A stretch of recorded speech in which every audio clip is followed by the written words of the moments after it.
2014 ഇലന്തൂരിലൊരു government college അനുവദിച്ച് ഉത്തരവാകുന്നത്. 2014 July മാസത്തിൽ. 2016 ഈ ഉത്തരവ് മാത്രമേ ഉള്ളൂ. ₹1 കോളേജിന് വേണ്ടിയിട്ടില്ല. സ്ഥലമുണ്ടോ? സ്ഥലമില്ല. സ്ഥലം വാങ്ങിക്കാൻ പൈസയുണ്ടോ? പൈസയില്ല, പണമില്ല. അപ്പോൾ പണവും ഇല്ല, സ്ഥലവും ഇല്ല. ഖാദി ബോർഡിൻ്റെ സ്ഥലം തരും എന്ന് പറഞ്ഞിട്ടുണ്ടെന്നുള്ള അവരുടെ ഒരു മിനിറ്റ്സ് മാത്രമുണ്ട് ഖാദി ബോർഡിൻ്റെ.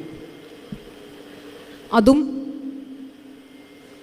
സർക്കാരിലേക്ക് അല്ലെങ്കിൽ ഉന്നത വിദ്യാഭ്യാസ വകുപ്പിലേക്ക് ഏറ്റെടുക്കുന്നതിനുള്ള നടപടികൾ സ്വീകരിച്ചിട്ടില്ല. ഖാദി ബോർഡ് അങ്ങനെ ഒരു കാര്യം ചർച്ച ചെയ്തതായിട്ടൊരു മിനിറ്റ്സ് ഉണ്ട്. അവിടെ നിന്നാണ് നമ്മൾ ആരംഭിക്കുന്നത്. നമുക്ക് പണം വേണം. അന്നാണ് ഈ കിഫ്ബി ആവിഷ്കരിക്കുന്നത് സർക്കാർ. അപ്പോൾ രവീന്ദ്ര മാഷ് പറഞ്ഞു നമുക്കിത് കിഫ്ബിയിലേക്ക് കൊണ്ടുപോകാം. അങ്ങനെ ഈ എലന്തൂർ കോളേജിൻ്റെ കൂടെ അനുവദിക്കപ്പെട്ട 7 കോളേജുകൾക്ക്, ഗവൺമെൻറ് കോളേജുകൾക്ക് പണം കിഫ്ബിയിലൂടെ അനുവദിക്കപ്പെട്ടു. 120 കോടി രൂപ ഒരു കോമൺ ഉത്തരവിറങ്ങി. 2019 ആ ഉത്തരവിൻ്റെ അടിസ്ഥാനത്തിൽ അതിന് സമാന്തരമായി നമ്മൾ സ്ഥലം ഏറ്റെടുക്കുന്നതിന് വേണ്ടിയിട്ടുള്ള നടപടി, അതായത് ഖാദി ബോർഡിൻ്റെ സ്ഥലം ഏറ്റെടുക്കുന്നതിന് വേണ്ടിയിട്ടുള്ള നടപടികൾ സ്വീകരിക്കും. 2019 കിഫ്ബിയുടെ ഉത്തരവിറങ്ങുന്നു. കിറ്റ്കോയ്ക്ക് ഇതിൻ്റെ ചുമതല ഏൽപ്പിക്കുന്നു.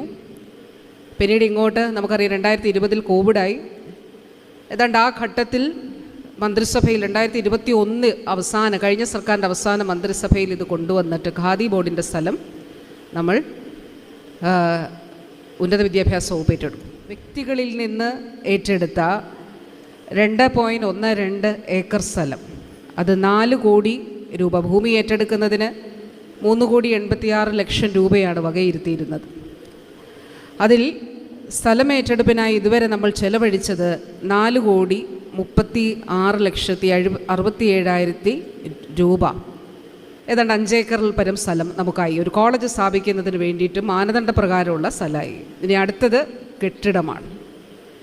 കിറ്റ്കോ ഇതിൻ്റെ പ്ലാനും മറ്റു പദ്ധതികളെല്ലാം പൂർത്തീകരിച്ചു, ടെൻഡർ ചെയ്തു. ഏതാണ്ട് 22 കോടി രൂപയാണ് ഈ കെട്ടിടത്തിന് വേണ്ടിയിട്ട് നമ്മൾ അനുവദിച്ചിട്ടുള്ളത്. ഏതാണ്ട് 4 നില കെട്ടിടമാണ്. G+3 ആണ് നമ്മൾ ഉദ്ദേശിക്കുന്നത്. 42,000 സ്ക്വയർ ഫീറ്റാണ് ബിൽഡിംഗ്.